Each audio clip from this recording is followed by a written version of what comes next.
Bismillahirrahmanirrahim. Alright class, Assalamu alaikum and welcome to the third lecture of week 9. So today we are going to sum up inshallah the discussion of potential difference in potential. We have been discussing about it in the previous two lectures.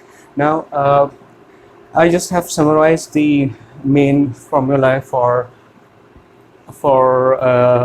potential difference and potentials we have discussed so far. So as per the definition for potential difference between 2 points A and B, where B is the initial point, A is the final point. In the case of electrostatics, we have got this formula 4. This is the generic definition of potential difference between 2 points. So if we apply this definition to the field of an infinite line charge density, we'll get this formula 5. And for a point charge at origin or at any point within this three-dimensional space, for potential difference for the field of a point charge is given by this equation number 6, where this RA is the length of the position vector which is locating the point A, and RB is the length of the position vector which is locating point B. So for point A and for point B. From this we defined potential extensively, and we said that the potential is nothing but potential difference between 2 points where the initial point is at a location whose potential is itself 0. So we define, in the case of a field of a point charge, if we put the initial point to be 0, we said that the potential is nothing but the amount of work in moving a jet charge from a location where the field is 0 or potential is 0 to the point of interest. So if we consider the point charge, field of a point charge Q, in that case we know that the field at infinity will be 0, so potential at infinity will be 0, and in that case if you replace the initial point to be infinity, the length of the position vector which is locating the initial point which is infinity, which is at infinity, so this will be 0, 1 upon infinity, and this potential difference formula will be reduced to a formula for potential at any point which is located which is located r units away of this source point.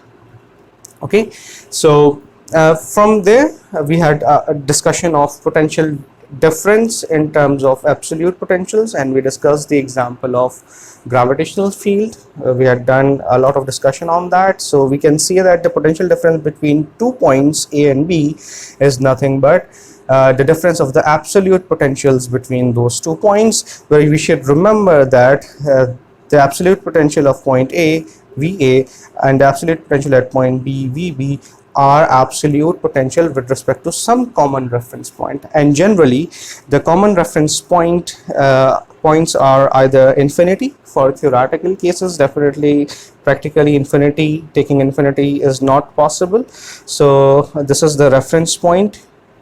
Okay, infinity, because usually at infinity field is 0, so at infinity in many theoretical cases, so when field is 0, that is E is 0, electric field intensity is 0, so potential at that point is 0. So this is theoretically possible, and as we did while reducing equation number 6 of potential difference to equation number 7 of absolute potential, we took RB to be infinity.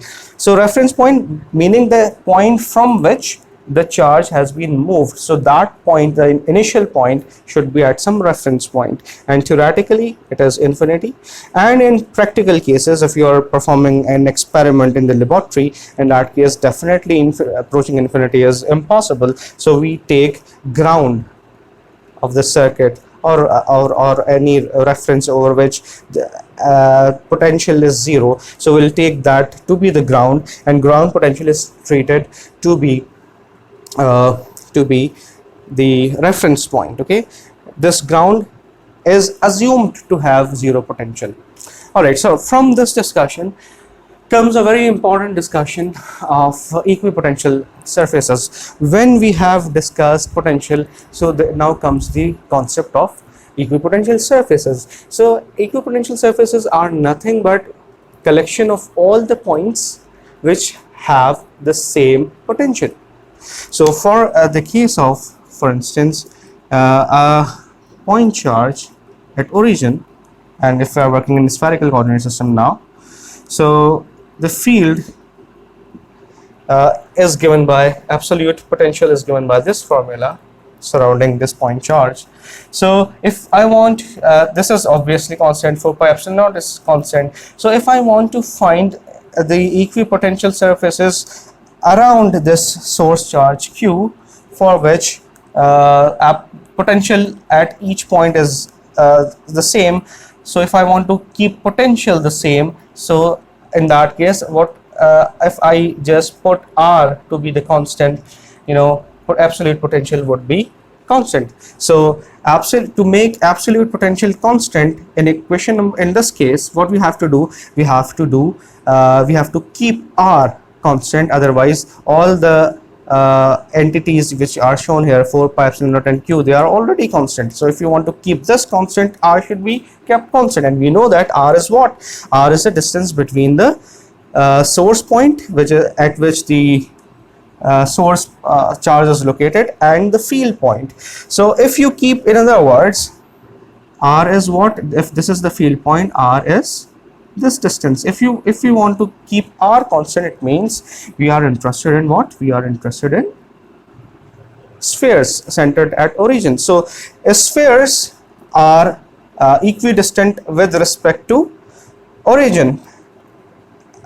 Keeping R constant means we are interested in spheres. So in this particular case, if we have only one charge at origin of a spherical coordinate system, spheres are the equipotential surfaces, because if you move around that sphere which is centered at that point source charge, there won't be any potential difference.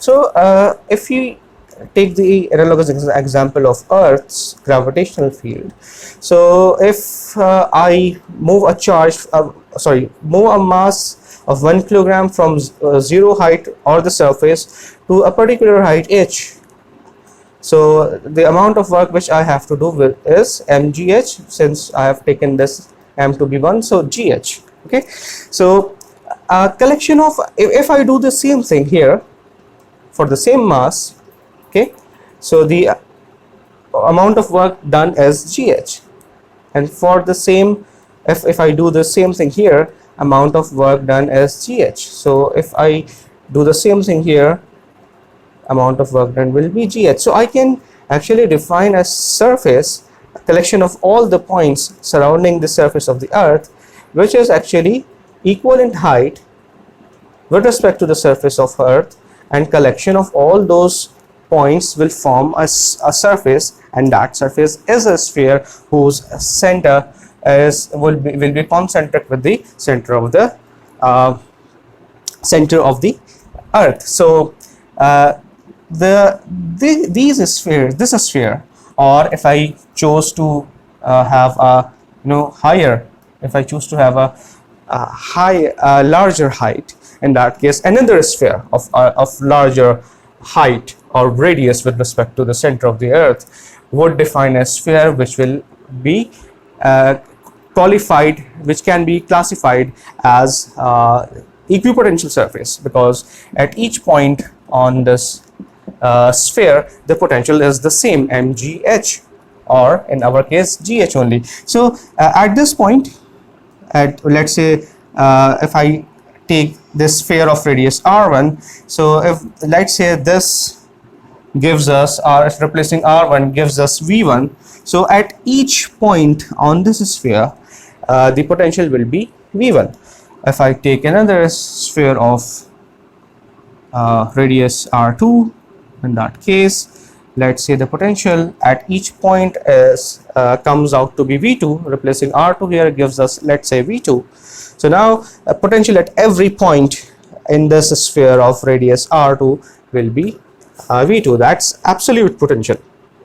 So it does not matter whether you move a charge of positive 1 coulomb from infinity and place it here or here or here or here or here or here or anywhere, the amount of work done will be equals to V2. Okay, so if we want to find the potential difference between this sphere and this sphere, definitely that potential difference will be V2 minus V1, and we'll call it potential difference V2 minus V1. So if we want to move a charge from this point to that point, so this is the amount of work which we'll have to do, or which the system will do on us. It depends. Okay, so either we move in this direction or we move in this direction. If the charge moves in this direction, let's say this is a positive charge, this charge is the positive charge. If the test charge or the jet charge move in this direction, definitely initially it had the potential V1, now it has a potential of V2. R has been increased, so potential had been reduced. So definitely the system is doing work on this charge. That's why it's the energy is reducing. And if we had moved the charge from this point to this point, in that case actually the surrounding is doing work to move the charge by this distance, and the amount of work which the surrounding must do should be equals to V21. So if this system, or let's say system is not doing work, let's say surrounding is doing work, so if I move the charge from here to here, I have to do the work V21. If I move the charge from here to here, again I have to do the same amount of work. If I move the charge from here to here, I'll have to do exactly the same amount of work. If I move from here to here, I'll have to do exactly the same amount of work. And you can think of the analogous examples in the case of gravitational field as well. So this is how you can see that the work done is depending on actually or the potential difference is depending on the initial point and the final point alone. Initial point and the final point alone. Okay, so this is something which we have already discussed for the case of point charge. Okay, in this particular case, initial point and final point is not only a point, rather they are, if I keep any r constant, we are defining a whole surface. All right, so generally VAB depends on initial point and final point, but for the case of point charge at origin, we can define equipotential surfaces. And by the way, equipotential surfaces can be defined for any charge arrangement. If we can, it's not like that only this symmetric charge arrangement can offer equipotential surfaces. Equipotential surfaces can be offered by a random charge arrangement, but we have to analyze that. Okay, so I just want to emphasize, emphasize or repeat what I'm saying, that if we are moving between two equipotential surfaces, so actually what we are doing, we are doing the same amount of work irrespective of the path we are choosing. I can choose to move a charge from here, from this outer sphere all the way to here, and in that case, since I'm ending up in this the same inner sphere, the amount of work that the surrounding has to do is V21. But how about if I move a charge from here along the surface excuse me, anywhere? What is the amount of work which I should do? The amount of work which I should do is 0. I am moving along this sphere. So initial point is on has got the absolute potential of V2, and final point has got the absolute potential of V2. So V2 minus V2, so potential difference is 0. So 0 amount of work has been done on the judge charge. So if a charge is moving, somehow it is moving on equipotential surface or by the system or surrounding, the amount of work which has been done is 0. So now, as discussed in the very end of the last lecture, for an infinite line charge density, the absolute potential at any point A is given by this formula. You can check the last portion of the last lecture. If I want to find or define equipotential surfaces for this line charge distribution, definitely what I'll have to do, I'll have to keep A constant because the rest of the things is constant. This is the point at which we want to find the potential.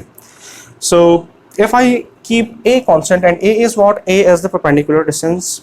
A is the perpendicular distance of the field point and this infinite line charge. So if I want to keep that perpendicular distance constant, I'll get a constant value here. It means the collection of all those points which are equidistant, which has perpendicular distance constant with respect to this line charge, will be an equipotential surface. And we all know that infinite cylinders are the surfaces which will qualify for equipotential surface, or which has every point on that surface has got equal perpendicular distance with respect to the line charge. So this is equipotential surface. So we can define several equipotential surfaces for a different value of A,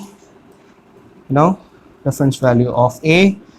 If you C will have a larger or different, if now this time is A is greater, we'll have a larger infinite cylinder. And now if you move along this infinite cylinder, you'll get the same value of V, because we have got the perpendicular distance the same. So if I want to move from any point, let's say this outer cylinder has got potential V2, the inner cylinder has got absolute potential V1. So if I move from the outer cylinder to the inner cylinder between these 2 points, excuse me, I'll have to do a work of V21 or V12. Okay, so that's the potential difference. So if the surrounding is doing work, then that is positive. If system is doing work, then it is negative. So this is what you should always remember. I'm talking about the magnitude only. So V21 or V12 magnitude only. Minus plus sign depends on who is doing the work. If system, minus. If surrounding, plus. So it does not matter if I go in a straight line, if I go in this manner, okay, or if I go from here all the way here and end up in the inner cylinder, or from here to here and end up in the inner cylinder, the amount of work which I'll have to do is this would be the same, because I'm moving between two equipotential surfaces and the potential difference is given by V2 minus V1 or V1 minus V2. So amount of work done would be the same. So now we have discussed equipotential surfaces, and that no amount of work is done in moving any charge from one point to another point on the same surface, provided that we haven't left that surface while our traverse from initial point to final point. The work done would be 0. Potential field is linear, meaning again just like Coulomb's law, superposition theorem can be applied. So for a point charge at origin, we know this is the formula, where this R is the distance between the field point and the source point. But what if a point charge is not at origin? If let's say point charge is somewhere here, not at origin, now we cannot use the spherical coordinate system. So in that case, we'll have to unfortunately, or maybe we'll have to switch to Cartesian coordinate system. So remember that this R was distance between field point and the source point. Let's say this is the point where Q is located. So this is the source point, this is the field point. Position vector locating source point R prime, field point locating vector as R, distance is r minus r prime magnitude, since the potential field is a scalar field, so we don't have to worry about where the head lies. So we are interested in the magnitude only. So this equation 7 can be written as this in more generic sense. So potential field is linear, means superposition can be applied if there are more than one charges as the source, and we want to find the potential field of that collection of charges. So we can add the potentials of individual charges, mth charge, and and just add them all together. But if this is the case for potential field expression, if we have finite number of point charges, what if we have a cluster of charges so closely packed that measuring individual charge is not possible? In that case, we know that we have to define volumetric charge density. So in that case, that volume charge density is divided into several infinite number of point charges, as we had done previously for the case of Coulomb's law. This expression will be modified. This summation will be converted into an integral sign, and just numerator where we have a charge is replaced by rho v, which is charge density, as a function of r prime. This is not multiplication, this is the function. Rho v multiplied by dv gives us the charge in the numerator, and denominator we have got 4 pi epsilon naught and the distance between the field point and the source point. This is how we get we have got potential field for a 1 point charge, for collection of point charges, finite collection of point charges, volume charge density. Yeah, this is what we got so far. So if you are interested in finding the formula for potential field for a line charge density, definitely in the numerator we have got the same thing, in the denominator we have got the same thing. The numerator has got the charge, denominator has got 4 pi epsilon naught as constant, and distance between field point and the source point. So if I want to modify this expression for a line charge density, what I'll have to do, integral, instead of volume this will be single integral, and instead of numerator where there should be the charge, so in the line charge density we know that rho l dl gives us the charge divided by 4 pi epsilon naught and distance between the field point and the source point. That's it. For surface charge density, we'll have to do surface integral, but this surface needs not to be the closed one, as we did in the Gauss's law case. In the numerator, charge rho s into ds. Denominator we have got 4 pi epsilon naught, distance between the field point and the source point. That's it.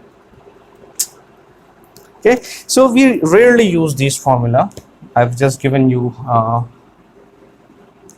for the sake of completeness. But let's say we want to find, we have got a line charge density which is placed as a circle on z equals 0 plane. This is not infinite line charge density, definitely. Z equals 0 plane, it is lying like a ring whose length, whose radius is, let's say, a, and I want to find the potential at somewhere on the z-axis. So we want to find the potential somewhere on z-axis. So what we can do, we can divide this whole line charge into infinitely small segments, where each segment has got length dl, and so this is dl. This is the entity which we are making segments of. So this is the entity which we are disintegrating into dl. So the length of this segment, now we don't have to worry about the direction of either clockwise or counterclockwise. We only have to worry about the length. Why? Because this length dl, if I multiply it by rho L, that is the charge density, I'll get the charge. Okay, so this length dl is given by, if this length is, if radius is a, so if I move from here to here, what's being changed? Phi is being changed, so d phi. Okay, so that's all. I don't need the unit vector. A d phi is the length of this segment, and if I want to find a charge in this segment, differential amount of charge, so I'll have to do is rho L multiplied by dl, which is A d phi. This is the differential amount of charge over there. So differential amount of potential field at this point, I can treat this as the charge here, the differential charge, as a point charge, and I can use which formula? I can use this formula. So in the numerator I've got dq, which is nothing but rho L, A rho L d phi, and in the denominator I've got 4 pi epsilon naught, and this is nothing but the distance between the source point. This is now the source point and the field point. So I'm sure you know this distance using Pythagorean theorem, which is a square plus z square. Okay, so if you do the integration, what you'll get, a outside rho L outside 4 pi epsilon naught outside, and integration from 0 to 2 pi, because we are considering the whole of the ring. So d phi in the numerator, and in the denominator what you will get, you will get nothing, because under root a square plus z square is also constant, because variable of integration is d phi, which runs from 0 to 2 pi. So voltage, or the potential for this charge distribution will be, if I just integrate and put the limits, what I'll get a rho L in the numerator, and in the denominator what I'll get is 2 epsilon naught a square plus z square. So now you can see that the formula for absolute potential is depending on what? Charge density, okay, and what? And this field point. That's it. Charge density, the radius, and the field point. So if I have taken a particular ring of charges here, if I put it over here, and I want to find potential, so now A is fixed, so this is fixed, this is fixed, this is fixed. So the potential is depending on what? Potential is depending on your height of the field point with respect to the center of the ring. That's it. Perpendicular distance. Okay, perpendicular distance of the field point with respect to the plane which is containing this ring. Okay, this is what and considering that that perpendicular is passing through the center of the ring. So in essence, I can say that the potential here is depending on z only. If you increase the z, it will be changed. If you decrease it, it will be changed. So potential is depending on what? On the field point alone, not on the path, on the field point alone. Same was the case here. The potential difference was depending upon the initial point and the final point. That's it, not the path you take to move the jet charge from this point to this point. Okay, so potential will remain the same. Even in the case of the line charge, the potential difference, or the absolute potential, which I wrote a few minutes ago, it had only ln A here minus ln A here. So in that case, the formula for potential is also depending upon the on the final point at which you are interested, whose potential you are interested in. Okay, the point whose potential you are interested in, or the point in question. That's it. That is the point which you need to know to find the potential. Okay, you don't have to know the exact path which was taken by the system or surrounding to move that jet charge from some reference point to that particular point in question, which is probably point A in this case, or point A in this case. So work done is independent of the path. This fact is normally written as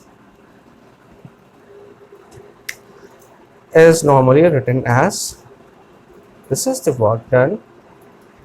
You all know, generally speaking, work done along a closed path is 0.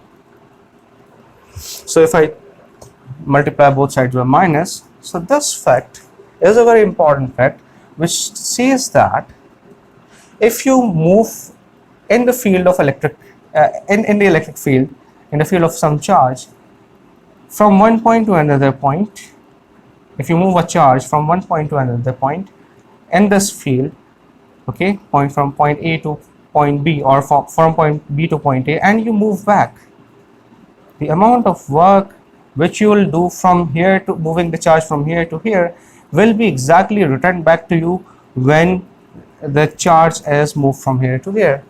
This fact is mathematically represented as this: closed loop integral of work done from one point to another point, closed loop integral is 0, okay. So this is also true, for field of a gravitational field, okay. So if this is Earth, this is equipotential surface H, whatever it may be, surface 1, surface 2. If you move a mass from this point to this point, let's say the amount of work you do is definitely mgh. So if you leave this mass from here, from this, and it comes back to this point, the amount of work which will be returned back to you would be the same. So the fields which exhibit such properties that the closed loop integral of the work done is 0 are known as conservative fields, because they are conserving their energies. They are not showing some non-conservative behaviors in terms of energy. So energy is not lost throughout this closed loop journey, okay. So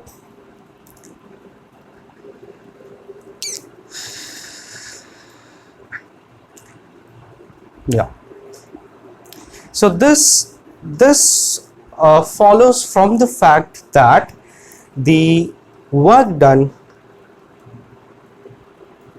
in moving a charge from infinity to the point of interest, which is represented by R, is independent of the path followed, okay. If that's the case, this is also true, because at the end, potential or the work done, both are the same, is depending on the final point at which you placed that charge, okay. That's it. It is not depending upon the actual path followed, and that final point is represented actually in terms of the distance between the source and the field point. Just in this case, we are not interested at which path was followed to move a jet charge from infinity to this point. What we are interested in is the distance of this point of interest with respect to the source. That's it. So if this is true, if I move if I move a point charge from infinity and place it here, and if I move another point charge and place it here, jet charge, in both the cases jet charge. So to find absolute potential, we are not interested what way we followed, what path we followed, rather we are interested in the distance between this point of interest and the field and the source point. And in this case, if I want to find the absolute potential here, what I'm interested in, not in the path, either we took longer path or shorter path, rather we are interested in the final point, and the final point where we placed that charge. And that once we got that final point, now we are interested in the distance between the field point and the source point. Once we get this, we are able to find absolute potential at that particular point. So now if I want to find potential difference, if I move the jet charge from this point to this point, I'll do the work which is equal to potential difference. Okay, and if I take the charge back from this point to this point, exactly amount of work will be returned, exact amount of work will be returned back to me. And it does not matter, as we have discussed, it does not matter whether I choose this path to place the jet charge from this point to this point, and I choose this path to take it back. In both the cases, I'll get the same amount of work. The amount of work which I did following this path will be returned back to me if the charge is moved through this path from this point to this point. As long as the initial point and final points are the same, the amount of work done would be the same. Okay, and if I evaluate integral along this closed path, this one is one-way direction, one-way traverse, so this is open, obviously. Initial point and final point are different, and this is the return path. So if I apply, if I apply E dot dl across throughout this path, what I'll get a 0. So no amount of work is done if the initial point and the final point is the same. Okay, so this fact is represented by this expression. So if I move a point charge from infinity and place it over here, and now if I move in this fashion and place it back here, no work has been done. So this is represented by this fact. But if I had stopped the charge here, definitely some work had been done. And if the charge starts from here and it goes back here, definitely some work has been done. If you add the two works, you'll get a 0. This is what it is saying. Okay, so, and this is exactly this is nothing but generic form of, or more general form of, Kirchhoff's voltage law. Let's say we have this battery, this resistor, this resistor, this resistor. Okay, let's say our source Vs, let's say we are talking about DC case only. Okay, R1, R2, R3. Let's say this is point A, point B, this is point C, obviously. So if a charge, we are talking about DC case only. Okay, if a charge is moved from point A through R2 to point B, through R3 to point C, and back to point A through R1, what we'll get?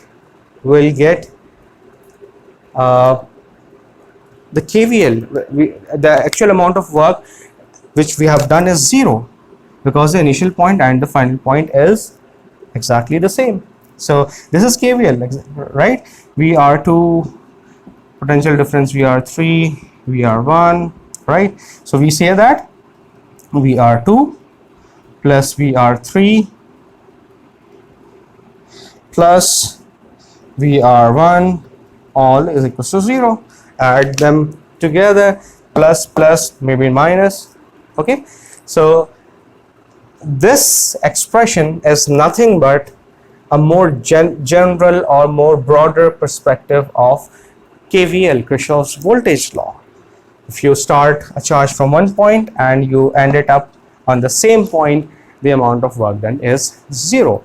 So in course of electromagnetics, you should remember that we will see more generic forms of many things like KCL, not KCL, KVL, Ohm's law, so and things like that. So this for KVL, which you are more used to of, that applies to schematics, circuit analysis, all right. But this is more general in the sense that it can be applied anywhere where the field is present, irrespective whether there are wires or components or not. Wherever there is a field, you can apply this form of KVL. Okay, so I hope that's it for today, and I think I don't have anything else to discuss here. But yeah, one final point, that this expression is valid only and only for electrostatic cases. If we have got time varying electric fields or time varying electric fields, this expression must be modified.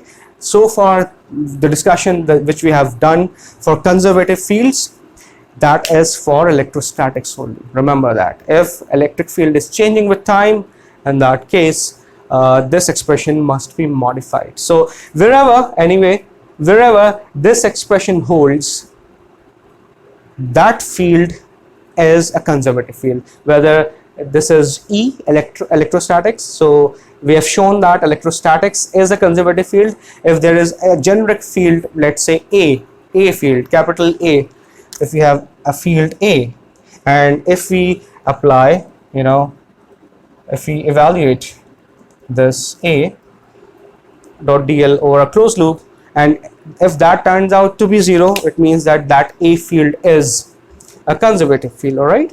So again, this test for conservative field is not something which is specific to electrostatics or electromagnetics. Rather, this expression, when we replace E here for electric field intensity, now this expression is for the definition of conservative fields for electrostatics. Let's say in the case of Earth gravitational field, if we had defined F as the force field, and if we would take F, which is force around the around the Earth, if we evaluate this, it will definitely turn out to be 0. So this test of closed loop line integral is generic for all the fields. You can do this test, and if it turns out to be 0, then that particular field is a conservative field, and we say that electrostatics is a conservative field. Okay, earlier we said that in finite sheet of charges, the potential difference between the 2 points, we discussed a couple of lectures ago, that potential difference is independent, or work done between 2 points in the case of infinite sheet of charges is independent of time. It is independent of the path taken, and we later on showed that the same thing is true for a point charge. And today we have said that in the case of a line charge, the potential difference is only depending upon the initial point and the final point. There is nothing of this sort which would accommodate the path followed by the point charge, the dead charge, while moving from point B to point A. So in all the cases, the field is actually depending on the initial point and the final point. So this expression is valid for each and every case. So electrostatics is a conservative field, most definitely. Okay, with this we'll see you, I'll see you in the next lecture inshallah, and we'll try to finish chapter number 4 then. Assalamu alaikum.